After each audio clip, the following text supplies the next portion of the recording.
Hello! The Frindle Files by Andrew Clements, Chapter 25, Moving Forward. Mr. N's second period class was buzzing on Wednesday morning. Mr. N started class by announcing they'd spend the first 15 minutes working on their For Wilbur message. Josh raised his hand. Yes, Josh? Vanessa and I worked on the message after school yesterday. 2 messages, actually. Can we share them with everyone? Mr. N looked surprised. Then he fired up the whiteboard and said, I assume these are messages on your laptop? Yes. Then connect your computer to the whiteboard so the whole class can see them. Josh pulled out his laptop, opened both documents, and arranged them so they were side by side. Mr. N explained how to connect to the whiteboard. Open your laptop's general settings, click on Wi-Fi, then touch 113 WB, and your screen should automatically mirror onto the display up here. No password needed. Seconds later, there was Josh's screen image with the 2 messages. The kids started talking about them immediately. Josh tried to listen, but he was sidetracked by how smoothly Mr. N had helped him connect. One more note for the Frindle Files. Mr. N called for attention. Who thinks these messages sound right? Everyone raised their hand, including Mr. N. Vanessa turned around in her seat and pretended to high-five Josh. He grinned. Mr. N picked up a stack of forms and passed them out. These are permission slips saying your parents agree to let you send these emails. Have them signed tonight. Once I have them all in hand, you can move forward. Speaking of moving forward, please hold up your copies of the Elements of Style, both formats. Usually there were groans after this request. This time there were cheers. For Wilbur! Everyone turned in their permission slips the next morning. That night, Josh sent a text to Vanessa. 3, 2, 1. He tapped the send button on his email. Once to shoot the message to the pirate, then a second time to send the other messages to all his contacts. He received a message himself from Vanessa. And done. Now what? Now we wait. Josh shut down his laptop and went to bed. Nothing more I can do. He didn't know it, but someone else was doing something. Miguel made a big announcement at the start of Mr. N's class the next morning. Yesterday afternoon, I made a video about what we've been doing and then uploaded it onto my YouTube channel. I held up my new copy of Charlotte's Web and talked about E.B. White, and then Hang on, Miguel, Josh said. Mr. N, can Miguel put his YouTube channel on the whiteboard so we can watch the video? Mr. N nodded and walked Miguel through the same steps Josh had gone through 2 days before. And just like then, Josh marveled at how easy he had made it seem. A moment later, there was Miguel on the whiteboard smiling into the camera. Behind him, one of the chairs was almost hidden by a black Labrador that looked as big as a pony. Hey everybody, it's Miguel again, talking to you from beautiful Clara Vista, California. And back there, that's Watcher the Wonder Dog. I'm here today to ask if you can help me and my friends fix a problem. First, this book is not the problem. This is Charlotte's Web, written by E.B. White, and it is fantastic.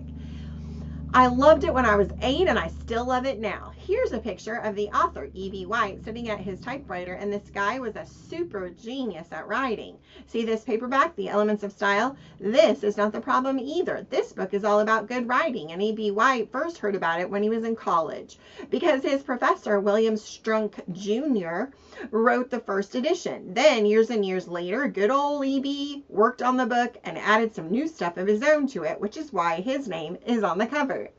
Now, here's the problem. My ELA teacher is using this paperback to teach us about writing, but sometimes an ebook can be pretty handy, right? So right here on my laptop, I've got an ebook of The Elements of Style that I downloaded from the internet. But take a look. This ebook is so messed up. All the stuff I highlighted here in blue, these are all mistakes. Hundreds of them. They got there because this ebook was pirated. That's illegal, folks.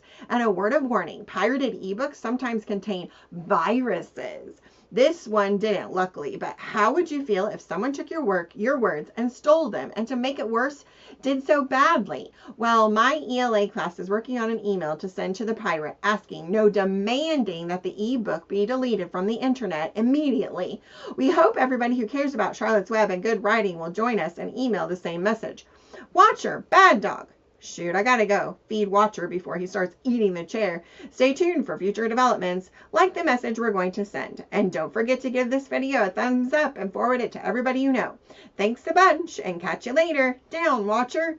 Miguel paused the video just as his Labrador jumped into his lap. A burst of applause and laughter filled the classroom. Miguel blushed and said, "Thanks. Yeah, so the best part is here in my YouTube channel analytics." He navigated around the screen from the keyboard, opened another screen, and then lit up a tab called Overview. I put this video up about 15 hours ago, and it's already been viewed more than 7,000 times. Plus, it's got almost 6,000 shares. That's the most views ever for something on my channel, and that sharing rate, huge. I'm not going to say the V word. Okay, I am. Even if it doesn't go viral, this message is going to grab a lot of eyeballs, like big time. Vanessa started to ask something, but a loud bong from the intercom cut her off. "Excuse me, Mr. Nicholas. This is Mr. Ortega. Can you hear me?" "Yes, I'm here." "Good. Sorry to interrupt your class, but I have a quick question. Did you recently use your school email address to send out some information about a pirated ebook?"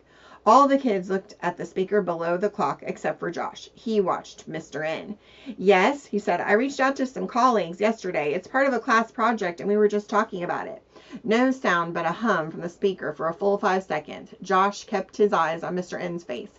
Then Mr. Ortega coughed a little and said, "I see. Please put that project on hold right now, and I'll be there at your room in 10 minutes or less."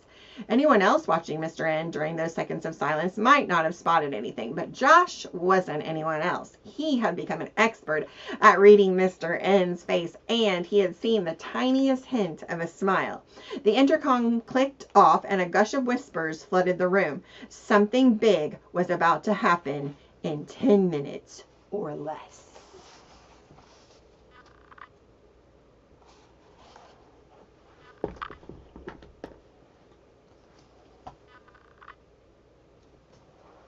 Goodbye.